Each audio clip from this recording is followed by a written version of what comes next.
Hola, hola, ¿cómo están? Bienvenidos al programa. Mi nombre es Ricardo Mortola Viteri y esto es Análisis en tiempos de coronavirus. Gracias a todos por estar del otro lado. Hoy es jueves 6 de agosto, ya se nos acaba la semana.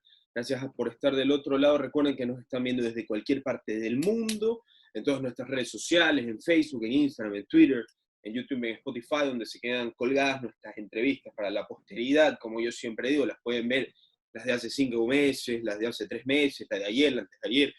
Nosotros de 6 a 7 de la noche les ofrecemos las mejores entrevistas. Yo ya les he dicho, me pueden enviar por Instagram, me pueden enviar un mensaje por WhatsApp a decirme si hay un mejor programa que les ofrezca mejores entrevistas y mejores noticias de 6 a 7. No existe, no hay. Y si lo hay, lo vamos a superar. Me lo mandan y lo superamos. Gracias por estar del otro lado. Hoy tenemos a una entrevistada fantástica, que es Paola Icaza, que es economista y máster en Ciencias Políticas y Comunicación, docente de la UES y columnista de diario El Universo. Paola, muchísimas gracias por estar con nosotros. Bienvenido a nuestra casa. Muchísimas gracias a ustedes por la invitación. Bueno, Paola, por su columna, por sus grandes columnas que usted escribe en el diario El Universo, usted se atreve a hablar de muchos temas diferentes. Se me viene a la cabeza la política actual ecuatoriana, hacer reflexiones sobre tenemos ahora lo que tanto hemos pedido, pero no lo aprovechamos, y también hablar incluso de economía y cómo nosotros podríamos compararnos con países del norte y del centro de Europa o los más denominados PICs. ¿De qué no se atreve a hablar usted, Pablo? Yo creo que todavía no hago así reflexiones profundas sobre la vida. Siento que en la pandemia cambié tal vez un poco de tópicos porque siento que un poco escribía lo que estaba viviendo en ese momento y lo que sentía, pero digamos que no me siento tan cómoda escribiendo reflexiones así como de tan profundas, tipo motivacionales ni nada por el estilo. Aunque creo que últimamente estoy haciendo algunas analogías con la literatura, porque por alguna razón he encontrado intereses en la literatura. No me atrevo a escribir todavía cosas motivacionales, ni de life coach, ni nada de esas cosas, y creo que no lo voy a hacer. En todo caso, economía, política y tal vez ciertas reflexiones del entorno, ¿no? De lo que estábamos viviendo. Específicamente, hay 2 o 3 columnas durante marzo, abril, que creo que me salí tal vez un poco de lo que normalmente escribo, que creo que era por la situación, ¿verdad? Las Ajá, circunstancias. sí, sí, sí, sí. Paola, preguntarle, yo creo, siempre lo he dicho aquí en el programa, que en este país no hay libertad de expresión, creo yo, podría estar equivocado, por tal cosa o por tal otra, por eso incluso a veces yo me tengo que amarrar la lengua, o mi mamá me tiene que decir fuera del aire, cuidado me dices eso, cuidado me dices lo otro, entonces yo tengo que estar tranquilito, incluso me han bajado, y lo tengo que decir al aire, me han bajado una entrevista que yo he hecho aquí, me la han sacado del aire, me han sacado de las redes sociales, la única que no está en YouTube, por este tipo de razones. Y comparo lo que yo estoy diciendo con su editorial, que es Ciudad Gótica y Ciudad Gótica 2. ¿Por qué no se anima? Explique si quiere de qué se trata Ciudad Gótica. Prácticamente está haciendo una comparación de la política social, económica, de lo que es Guayaquil o Ecuador, con Ciudad Gótica de Batman, con todos sus protagonistas, dos caras, etcétera, etcétera. ¿Por qué Los villanos. sí, sí, sí, los villanos? ¿Por qué no se anima a escribir nombres? ¿Es por esto mismo que yo estoy diciendo o se animaría? Hay algunas eh, cosas que he aprendido últimamente también. Yo creo que la pandemia ha hecho que nosotros aprendamos de todo, hemos hecho reflexiones distintas, y algo que he aprendido es a no decirlo todo, Uh -huh. al escribir no decirlo todo, dejar que el lector tal vez intuya ciertas cosas, y al tú vivir en la misma ciudad gótica en la que yo vivo, Sí, puedes reconocer esos personajes que yo estoy hablando, esos villanos de los que yo estoy hablando, y tal vez no sí, tengo que dar tanto detalle para que el lector conozca de qué estoy hablando. Incluso el radio escucha, me imagino que funciona igual.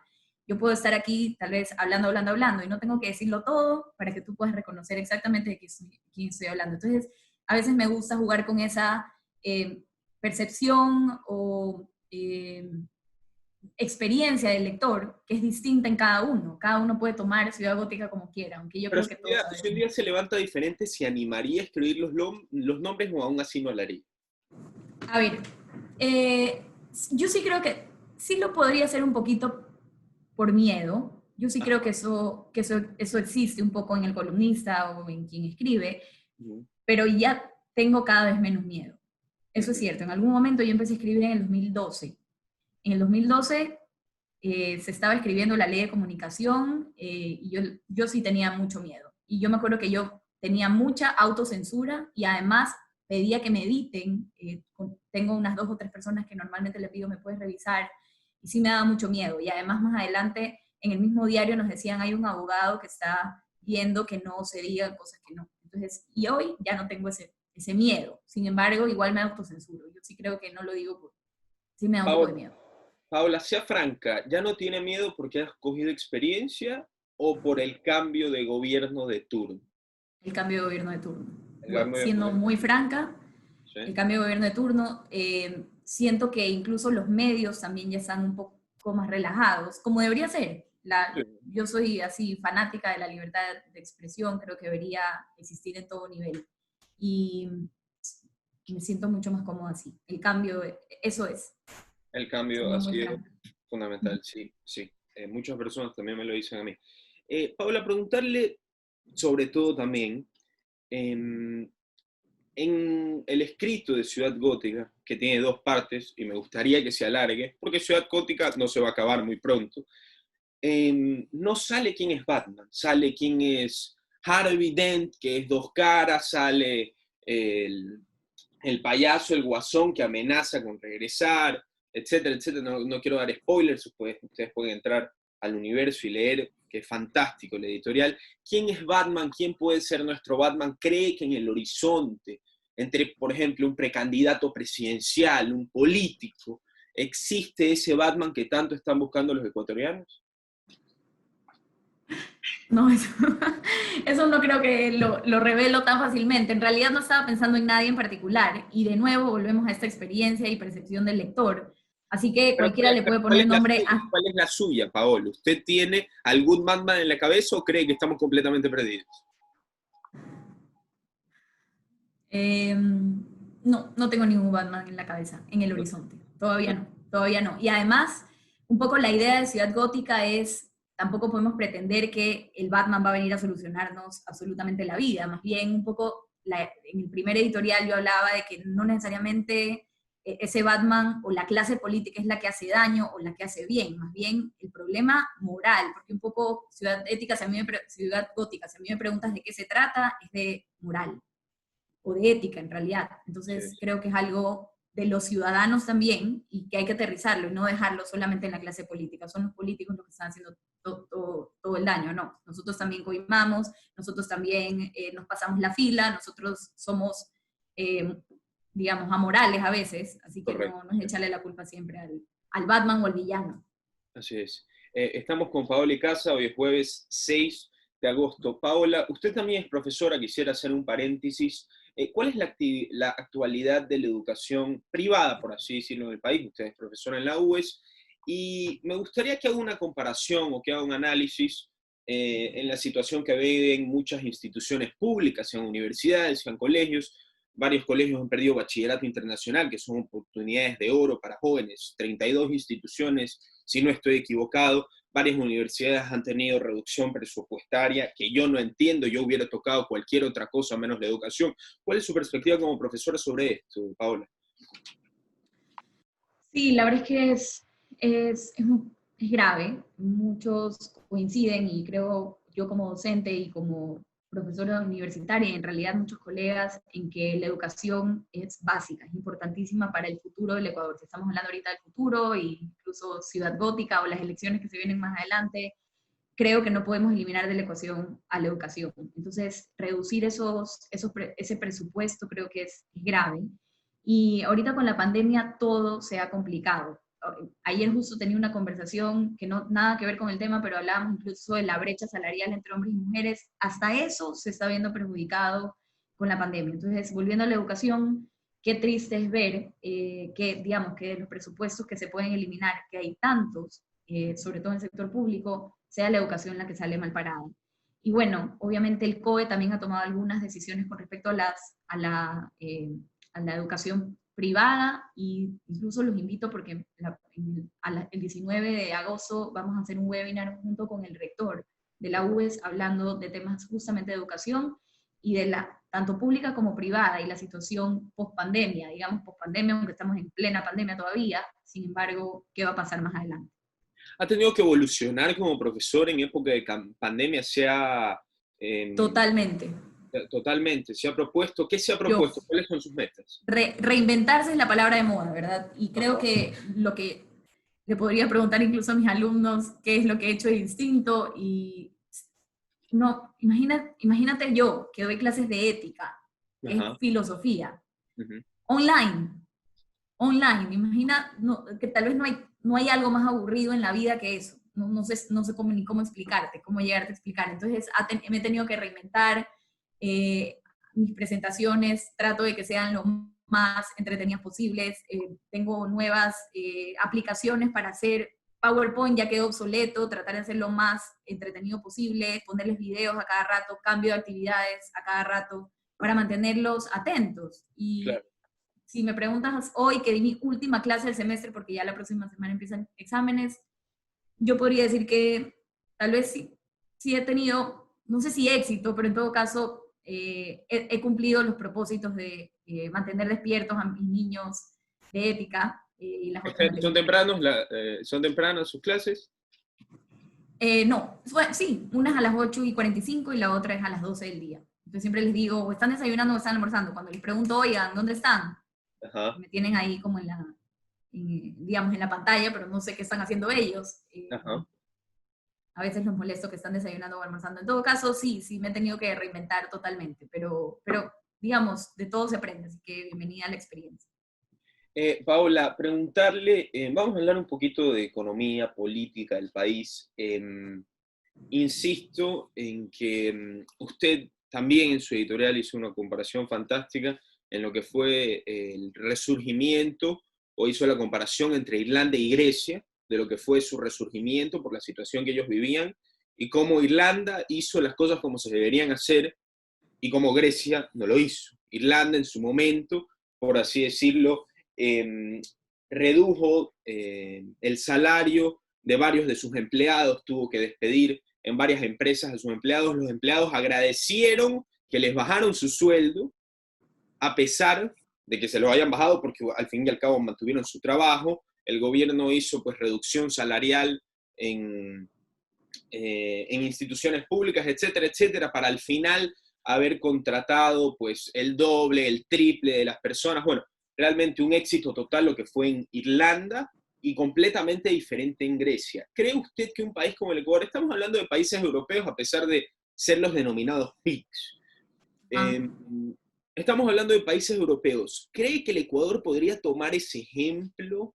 ¿Cree que esto es simplemente una cuestión de política y clase burocrática? ¿O cree que esto es una cuestión del uno a uno? Porque usted en ese editorial escribió, la gente cuando recibió la reducción de sueldo agradeció por haber mantenido su empleo. Acá no quiero señalar ni quiero generalizar, pero probablemente acá le baja el sueldo a alguien y ya te está alzando la mano, y ya te está alzando la voz, mientras muchísimas personas ya perdieron su empleo, cuando deberían decir, bueno, alrededor la situación es trágica, debería estar agradecido. ¿Cree que esto es una situación política o social? A ver, sí, el tema de Irlanda sí fue exitoso, digamos, comparado con el resto de los PIGs. Cabe recalcar, y eso tal vez no está escrito en el editorial, que todos recibieron ayuda del Banco de la Unión Europea. Sí, sí, No sí, es sí lo que escribí. lo lograron tan fácilmente, todos recibieron ayuda. Sin embargo, había quien lo usaba responsablemente y había quien no. Entonces, yo creo que algo de lo que hablan muchos analistas políticos, y yo creo que con mucha razón, es que hace rato, un poco cuando recién empezó la pandemia, nos enteramos que había muchos lados de dónde cortar gasto público. Yo creo que ahí está el gran elefante en la habitación.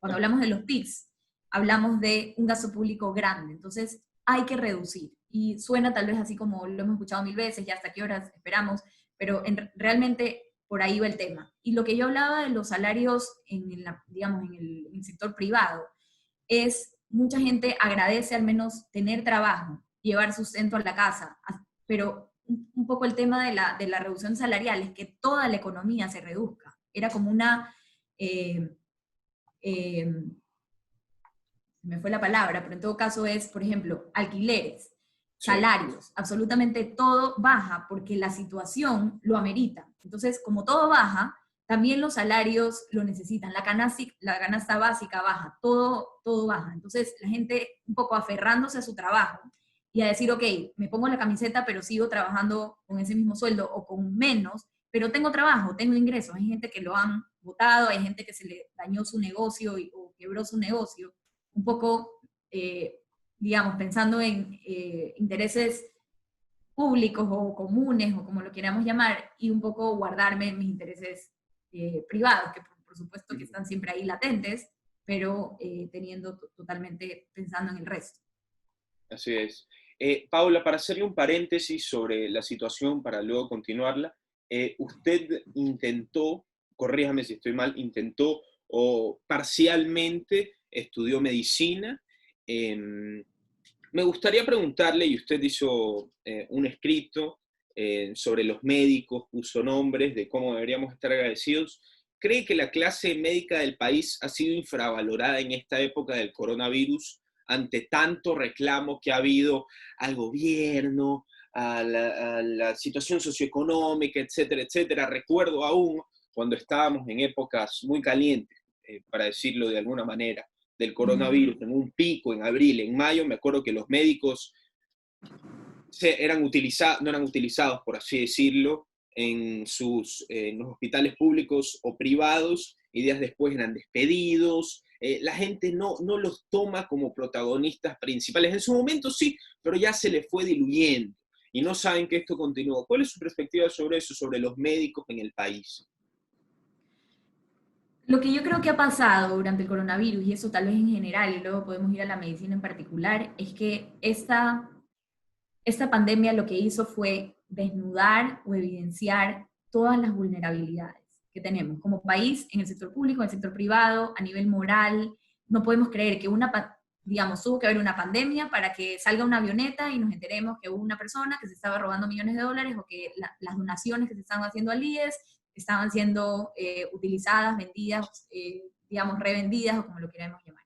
Entonces, creo que en el tema de esta vulnerabilidad, Ujú. específicamente en el sector de la medicina o en el sector de la salud del Ecuador, fue totalmente evidenciada. Tuvo que haber una pandemia para desayunarnos para muchos, porque obviamente ellos que lo viven día a día lo sabían, pero para el mundo, para los medios, para los ciudadanos en general, nos dimos cuenta de lo precaria que es la situación salud en general en el país. Y creo yo que y bueno, como en ese editorial lo decía, creo que son héroes y tal vez no han sido tratados como tal. Me muero de pena pensar que hay un porcentaje tan alto de ellos que han muerto, obviamente por estar en primera línea, pero Ujú. también que no hayan sido remunerados como debían. Yo recuerdo en el Universo una vez nos invitaron a hacer nos invitaron a una reunión con la ministra de Educación. En ese momento no vale la pena decir quién era, fue hace algunos años. Y me No acuerdo es que la hayan actual, dicho perdón, no es la actual. no es la actual.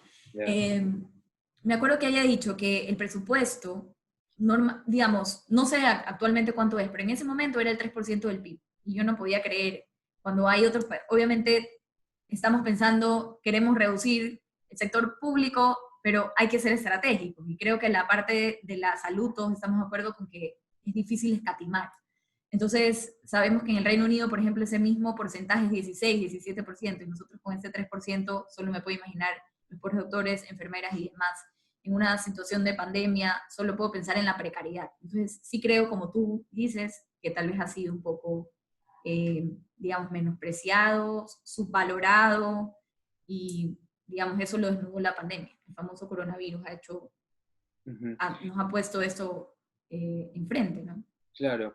En su conocimiento sobre la materia, sea ínfimo, sea mediano, sea total, em, las medidas tomadas en el país, no las medidas, por así decirlo, de cada persona individualmente, y ahí si la gente usa mascarilla o no, que eso ha sido polémico en Estados Unidos, bueno, las medidas tomadas socialmente en el país le han sido de su agrado. Lo primero que se me viene a la cabeza, lo más reciente, lo que recién ha salido del horno, es que hace 2 o 3 días, 4 días, la alcaldesa Cynthia Viteri, junto al COE Nacional, dijeron que no se pueden hacer fiestas, que un salario básico, 2 salarios básicos, 3 salarios básicos. Ahora hay memes en las redes sociales y es que escucho música de mi vecino, le digo, porque si yo no chupo, él tampoco. Entonces, le han gustado, le parecieron correctas las medidas de habernos tenido encerrados tanto tiempo. Hay otros países, por ejemplo, se me vienen a la cabeza los países escandinavos, se me viene a la cabeza Uruguay, que no no tomaron ese tipo de medidas tan bruscas, tan ásperas, no se aprovecharon de la libertad individual de los ciudadanos para decirles, tú como el ciudadano individual que toma sus decisiones, no puedes hacer esto, no puedes salir de tu casa. Y eso ha molestado a muchas personas. ¿Cree que fue menester hacer eso? ¿Fue menester? ¿O se pudo haber controlado de otra manera sin tener que abrir la fisura o, por así decirlo, poner sal en la herida de la economía y la política en el país? A ver, en economía siempre hablamos del costo de oportunidad, ¿verdad? Aquello a lo que tenemos que renunciar cuando tomamos una decisión. Entonces, yo creo que el costo de oportunidad aquí lamentablemente era una economía ya precaria, ya complicada, ya con crisis, y obviamente también las vidas. Entonces, aquí lo que se hizo fue tomar las decisiones sobre la vida o a favor de la vida y un poco en contra de la economía, porque estamos, y me acuerdo al vicepresidente en ese entonces, Otto, no voy a decir el apellido porque no lo puedo ni pronunciar, pero en todo caso decía algo así como, vamos, digamos, la economía la podemos salvar después, ahorita vamos a salvar las vidas.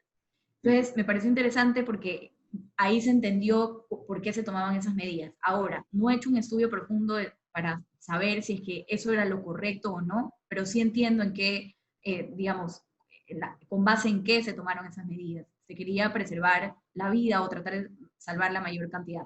De lo que he leído es que en esos países escandinavos, no sé, hay de todo, porque hay quien dice, le fue peor, ahorita ya se están contagiando, ahorita se están muriendo, y hay otros que dicen, no, eso era lo que había que hacer, sin hacerle tanto daño o fisurar o, digamos, herir de tal forma a la economía como hemos visto que se ha hecho. Pero, digamos, es fuerte porque, digamos, un restaurante lo cierran, pero es porque el Estado me dijo que no podían reunirse. Entonces, yo estoy quebrando por una política que vino de arriba, de la autoridad. Entonces, sí es grave. No sabría responderte si era lo correcto o no, pero yo entiendo cuál era la racionalidad detrás, ¿verdad? Era preservemos la vida. Así es. Paola, una preguntita. ¿Ya sabe por quién va a votar? Es que todavía no salen todos los candidatos, ¿o sí? Bueno, pero ya tiene en la cabeza. Eso es lo mismo que me dicen todos los entrevistados. No es que todavía no salen todos los precandidatos. Si llevan 30, faltan 30 más. Es una fiesta de la precandidatura. No, no, obviamente, si no me lo quiere decir, no pasa nada. Pero ¿tiene alguien en la cabeza? Sí, pero sí tengo a alguien en la cabeza, pero no lo quiero decir. No lo quiere decir. Y este alguien en la cabeza lo votaría por ser un bien al país o por ser un mal menor. Por ser un bien al país. Por ser un bien al país. Entonces podríamos estar hablando de Batman de Ciudad Gótica. Podríamos estar hablando de Batman. Ah, está bien. Entonces no me respondió eso la anterior vez. Como profesora y su perspectiva, yo creo que como se maneja la burocracia o la política, siempre pasa, yo soy escéptico y creo que los Estados Unidos tienen una fuerza mayor sobre varios países latinoamericanos, centroamericanos, tiene influencia, tiene influencia. Y en estos meses, y usted como profesora me gustaría que me comente, y más de profesora de ética, hace 2, 3 meses estuvo el tema de George Floyd, de lo que pasó en los Estados Unidos, Black Lives Matter, que a pesar de haber sido, a pesar de haber sido una campaña diciendo que las vidas de los afroamericanos importan, trajo mucha polémica, porque muchas personas están de acuerdo, muchas personas dicen, pero nosotros mismos estamos siendo racistas por hacerles entender a ellos que tenemos que ser condescendientes hacia su color de piel, hacia su naturalidad, diciéndoles las vidas de los afroamericanos importan, todas las vidas importan. Entonces, ¿cuál fue su perspectiva apenas pasó? ¿Es Trump racista? ¿Es Estados Unidos un país racista? ¿O es simplemente el pensamiento de cada individuo que lamentablemente no se puede cambiar en sociedad, en masa, y que lamentablemente las manzanas podridas siempre se van a mantener. Claro. A ver, yo creo que no hay forma de negar que lo que ocurrió fue un asesinato. Hace Sí. poco salió un video ya completo y Ajá. se confirma, solo se confirma que eso fue un asesinato, ¿ya? Y puede ser que haya sido, mejor dicho, eh, vino del racismo, fue algo absolutamente reprochable, repudiable, no podemos creer que en el siglo XXI sigan pasando cosas así. Ahora, lo que siempre hablamos con mis estudiantes es, veamos las consecuencias, y un poco en el corto y en el largo plazo. Para mí fue un grave error, por ejemplo, porque sé que depende, obviamente, son medidas que se toman o acciones gubernamentales o políticas públicas que se toman por Estado en Estados Unidos. Y una, la de quitar dinero o defundar, no sé cómo se dice, la policía, ¿verdad? Sí. Me pareció absolutamente absurdo. Yo entiendo que esto sacó un odio y una, digamos, una reacción social muy fuerte, pero creo que las medidas que se tomaron finalmente, siento que no eran proporcionales o eran contraproducentes incluso. Después se habló incluso de que por haber quitado presupuesto a la policía, empezó a haber un pocotón de crímenes por otro lado. Sí. Para mí lo más grave de este tema de Floyd fue esa reacción que hubo contra las estatuas, por ejemplo, eso de quitar las estatuas en diferentes Sí. ciudades Sí. porque haya personas que hayan sido en el pasado digamos, a favor de que hayan estado a favor de la esclavitud y que hayan incluso les haya pertenecido esclavos. Ajá. Entonces, hay gente totalmente loable que se lo reconoce por muchísimas cosas, como ser padre fundador en Estados Unidos, por haber logrado la independencia del Reino Unido, etcétera, y que finalmente le quitaron la estatua porque decían, es que él tuvo esclavos. Gracias a Dios ya se acabó la esclavitud y ya hemos entendido que blancos y negros ante la ley son exactamente lo mismo. Entonces, digamos, ¿por qué años, décadas después seguimos un poco con eso? Ya lo hemos reprochado como humanidad, ya lo odiamos como humanidad, ya incluso no podemos creer que este policía lo haya hecho, porque estamos restregando en el pasado cosas que ya moralmente sabemos que ya quedó allá atrás, repudiado, odiado, sepultado, ya se acabó. Pero Sí. sí, es grave y creo que moralmente me parece bien que haya habido ese como remesón en el mundo, pero la reacción creo que fue, digamos, sin mucho sentido con lo que ocurrió. Insisto con la pregunta, ¿qué le parece a usted el manejo, no económico, porque estamos hablando de un ultracapitalista, Ah, pero el Trump. el manejo social del presidente Trump? Te digo la verdad, no es santo mi devoción, pero a ver, no es santo de mi devoción para nada, pero siento que el tema de Trump hay que tomarlo con pinzas, porque los medios lo detestan. Y la verdad, si tú me preguntas a mí como persona, a mí me parece detestable. Si me preguntas, siempre digo eso, si me preguntas con quién me quiero tomar una cerveza o irme no sé, pues, a comer una hamburguesa, seguro prefiero a Obama, porque me parece más simpático, pero Trump, antes de la pandemia, no podemos negarle los números macroeconómicos que tenía. Si lo vemos fríamente, números macroeconómicos, incluso se salieron del estadio, así, impresionantes. Si viviera en los Estados Cifras. Unidos, perdóname que le interrumpa, ¿por quién votaría usted? Estamos en Ecuador, no creo que no se anime a decir, entre Biden y Trump. Es que eso sí me parece terrible, esa elección me parece espantosa, pero creo que sí me iría por Trump, pero más que por la persona, porque creo que el Partido Republicano me representa a mí o me identifico mucho más que con el demócrata. El demócrata, por lo menos en estos momentos, siglo XXI, año 2020, para mí el Partido Demócrata está un poco, digamos, demente, casi demente. Claro. Paola, son las 6:33, estamos con Paola Icazo y después del 6 de agosto. Nos queda una preguntita más porque se nos está acabando el tiempo. Hay un contexto que de esta pandemia, para mí, al menos desde mi opinión, le he dicho muchas veces aquí, la voy a volver a repetir para que entre en contexto con la pregunta que le quiero hacer a usted, Paola, es la situación de China y la Organización Mundial de la Salud, por ende también la Organización de las Naciones Unidas. Yo creo fervientemente que Tedros Adhanom Ghebreyesus alcahueteó a China porque le llegó a su escritorio la información del coronavirus y él no hizo absolutamente nada. Le dijeron esto está pasando en Wuhan, desde noviembre, desde diciembre, y no hizo absolutamente nada. Al menos yo tengo ese rencor porque él, aparte de que sale tan hipócritamente a dar consejos o evaluaciones morales sobre lo que es el coronavirus, y se ha equivocado en todo, porque todo lo que ha dicho está mal. Hay 700.000 personas en nuestras espaldas, que son las cifras oficiales del coronavirus, y son más de 1.000.000. Dejémonos de las cifras oficiales, son más de 1.000.000, 2.000.000, sabrá Dios cuántas cifras se llevó este coronavirus. Y después pasa esto, y lo quiero asociar con el tema de las flotas pesqueras chinas que están en este momento en Galápagos, y yo me pongo a pensar en que estando estas flotas pesqueras ilegalmente, en Ecuador llevándose nuestra fauna marina, Ecuador tiene que alzar la mano y reclamar a las institucionalidades internacionales como la ONU, como la Organización Panamericana de Naciones, lo que usted quiera llamar.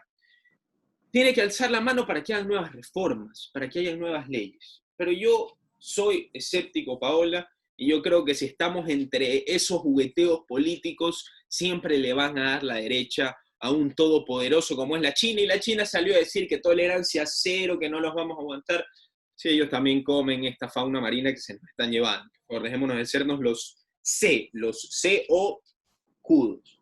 Le pregunto a usted, Paola, ¿cómo cree usted que debió haber reaccionado el país en el tema de la extracción de fauna marina, que es oro, no solamente para el Ecuador, y es patrimonio mundial? ¿Cómo hubiera reaccionado usted? Bueno, en realidad tenemos que partir del hecho de que casi que tenemos una hipoteca, ¿verdad? Le debemos la Sí, vida a eso está China. claro, sí. Entonces, creo que partiendo de ahí entendemos cómo ha reaccionado el país. Tal vez fue un poco lento o una reacción que tal vez todos estábamos esperando algo mucho más, al menos rápido, no voy a decir ni violento ni fuerte, pero sí al menos más rápido. Aquí estamos esperando a que terminen de pescar, que recojan sus cositas. Más bien estamos, Y yo creo, bastante lejos. boten su basura en el mar y que nos lleguen a nuestras costas. Imagínate, o sea, es absurdo. Entonces, tratándose de quién se trata, entiendo por qué hubo esta reacción tan lenta para mí o tan leve por ahora, etcétera. Pero sí, obviamente hay que partir de eso. No nos podemos olvidar que por 10 años, literalmente, el país estuvo hipotecado. Acordémonos de las preventas petroleras, acordémonos de absolutamente todas digamos, la obra civil, hidroeléctricas, digamos, podemos hablar de las famosas refinerías, que hay una que hay que imaginársela, hay otra que más o menos la hicieron o la reconstruyeron, todo esto en manos de los chinos. Entonces, yo sí entiendo por qué hubo esta reacción tal vez tardía, etcétera, pero es totalmente reprochable lo de la vida marina, y por eso es que todo el mundo ha reaccionado, porque Galápagos es un tesoro que tenemos. Entonces, obviamente no estamos dispuestos a entregarlo tan fácil, pero de nuevo, ya entregamos el país entero, así que ¿qué más queda que las islas? Entonces, siento que eso es así es como se percibe, y es una pena que sea así. Es una pena, Paola, es una pena, y esperemos que al menos que toquen lo que más hay, pero que no toquen nuestras vidas y que no toquen los que no nos pueden quitar, que es nuestro patrimonio cultural, que es nuestro patrimonio histórico, que no nos quiten ese orgullo de ser ecuatorianos. Eso es lo que a menos pido, que se lleven todo lo que quieran, todo lo que quieran, pero tampoco nos quiten eso, no nos quiten el orgullo ni el pundonor, Paola, tras este desacato de orgullo que he tenido como patriota, la despido y le digo muchísimas gracias por estar con nosotros. Ha sido un placer tenerla, Muchas gracias. y quiero decirle que esperamos Ciudad Gótica 3. Listo, muchísimas gracias por la invitación.